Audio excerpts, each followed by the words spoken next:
അസ്സലാമു അലൈക്കും വറഹ്മത്തുള്ളാഹി.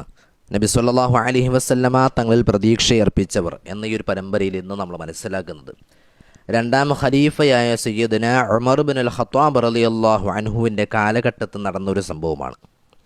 ഹദ്ദസന അബൂ മുആവിയ അനിൽ അഅമശ് അൻ അബി സ്വാലിഹിൻ അൻ മാലിക് الدار قال وكان خازن عمر على الطعام قال أصاب الناس قحط في زمن عمر رضي الله عنه فجاء رجل إلى قبر النبي صلى الله عليه وسلم فقال يا رسول الله استسق لأمتك فإنهم قد هلكوا فأتى الرجل في المنام فقيل له ائت عمر فأقرئه السلام وأخبره أنكم مسقيون وقل له عليك الكيس فأتى عمر فأخبره فبكى عمر رضي الله عنه ثم قال يا ربي لا آلو إلا ما عجزت عنه.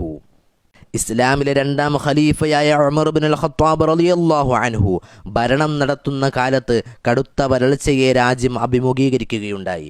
ആ സമയം സ്വഹാബിയായ ബിലാൽ ബിൻ ഹാരിസ് റളിയല്ലാഹു അൻഹു നബി സ്വല്ലല്ലാഹു അലൈഹി വസല്ലമ തങ്ങളുടെ ഖബറിനടുക്കൽ വന്നുകൊണ്ട് വിളിച്ചു പറഞ്ഞു, ഓ നബിയേ സ്വല്ലല്ലാഹു അലൈഹി വസല്ലം, അങ്ങയുടെ സമുദായത്തിന് വേണ്ടി തങ്ങൾ അല്ലാഹുവിനോട് മഴയ്ക്ക് വേണ്ടി തേടണം, അവർ വല്ലാതെ വിഷമിച്ചിരിക്കുകയാണ്.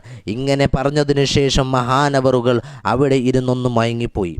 ആ സമയത്ത് നബി സല്ലല്ലാഹു അലൈഹി വസല്ലമ തങ്ങൾ സ്വപ്നത്തിൽ വന്നുകൊണ്ട് ചില നിർദ്ദേശങ്ങൾ പറഞ്ഞു കൊടുക്കുന്നു.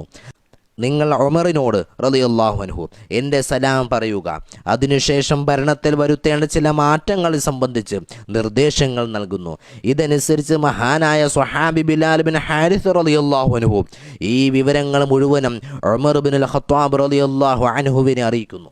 ഈ സംഭവങ്ങൾ മുഴുവനായും കേട്ട ഉമർ ഇബ്നുൽ ഖത്താബ് റളിയല്ലാഹു അൻഹു തങ്ങളുടെ ഖബറിൻ്റെ അടുക്കൽ പോയി മഴയ്ക്ക് വേണ്ടി സഹായം ചോദിച്ച കാര്യം ഷിർക്കായി പോയി എന്നോ തെറ്റായി പോയി എന്നോ ഒന്നും തന്നെ പറയുന്നില്ല.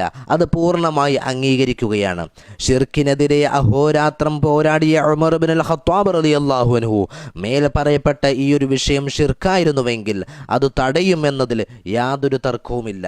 അത് ഷിർക്കാണെങ്കിൽ ലോകപ്രശസ്തരായ മുഹദ്ദിസുകൾ അവരുടെ ഗ്രന്ഥങ്ങൾ രേഖപ്പെടുത്തി വെക്കുകയില്ലായിരുന്നു. കാരണം അവരൊന്നും ഷിർക്കിൻ്റെ പ്രചാരകരല്ലല്ലോ. നബി സല്ലല്ലാഹു അലൈഹി വസല്ലമ തങ്ങളോട് ചോദിച്ചു കഴിഞ്ഞാൽ ഷിർക്കാണ് എന്ന് വാദിക്കുന്ന ഇന്നത്തെ പുത്തംവാദികളുടെ മുഴുവൻ അടിത്തറയും ഇതോടുകൂടി ഇളകുകയാണ്. ഈ സംഭവം ഏറെക്കുറെ ലോകപ്രശസ്തരായ അനവധി മുഹദ്ദിസുകൾ രേഖപ്പെടുത്തിയിട്ടുണ്ട്. ഹാഫിദ് ഇബ്നു കസീർ റഹിമഹുല്ലാ അൽ ബിദായത്ത് വൻ നിഹായയിലും മുസ്നദ് ഫാറൂഖിലും രേഖപ്പെടുത്തിയിട്ടുണ്ട്. ഇമാം ഇബ്നു ഹജർ അസ്ഖലാനി റഹിമഹുല്ലാ ഫത്ഹുൽ ബാരിയിൽ, ഇമാം ഇബ്നു അബീ ഷൈബ റഹിമഹുല്ലാ മുസന്നഫിൽ, ഇമാം ബൈഹഖി റഹിമഹുല്ലാ ദലായിലുൻ നുബുവയിൽ, ഇമാം ഇബ്നു അസാകിർ റഹിമഹുല്ലാ താരീഖു ദിമിഷ്കിൽ, ഇബ്നു തൈമിയ്യ ഇഖ്തിലാഉസ് സിറാത്തുൽ മുസ്തഖീം, ഇമാം സുബ്കി റഹിമഹുല്ലാ, ഇമാം സുയൂത്തി റഹിമഹുല്ലാ, ഹാഫിദ് ദഹബി, ഇമാം അബൂ യഅല റഹിമഹുല്ലാ, ഇങ്ങനെ ലോക പ്രശസ്തരായ നിരവധി ഇമാമുകൾ റിപ്പോർട്ട് ചെയ്യുന്നു. ഇമാം ഇബ്നു ഹജർ അസ്ഖലാനി റഹിമഹുല്ലാ, ഹാഫിദ് ഇബ്നു കസീർ റഹിമഹുല്ലാ ഈ റിപ്പോർട്ടിൻ്റെ പരമ്പര സ്വഹീഹാണെന്ന് കൂടി രേഖപ്പെടുത്തി വയ്ക്കുന്നു. ഈ പറയപ്പെട്ട ഇമാമുകൾ ഷിർക്ക് പ്രചരിപ്പിച്ചു എന്ന് വിശ്വസിക്കാൻ മുസ്ലിം ലോകത്തിന് സാധ്യമല്ല. ഈ റിപ്പോർട്ടിൻ്റെ സനദ് ദുർബലമെന്നോ ഈ പറയപ്പെട്ട വിഷയം ഷിർക്കാണെന്നോ ലോകത്ത് ഇന്നേ വരെ അഹ്ലുസുന്നയുടെ ഒരു ഇമാമ് പോലും പറഞ്ഞത് കാണിക്കാൻ ലോകത്താർക്കും സാധ്യമല്ല എന്നതുകൂടി നമ്മൾ മനസ്സിലാക്കുക. അല്ലാഹു സുബ്ഹാനഹു വ തആല നമുക്ക് സത്യം മനസ്സിലാക്കാൻ തൗഫീഖ് നൽകട്ടെ. അസ്സലാമു അലൈക്കും വറഹ്മത്തുള്ളാഹി വബറകാതുഹു.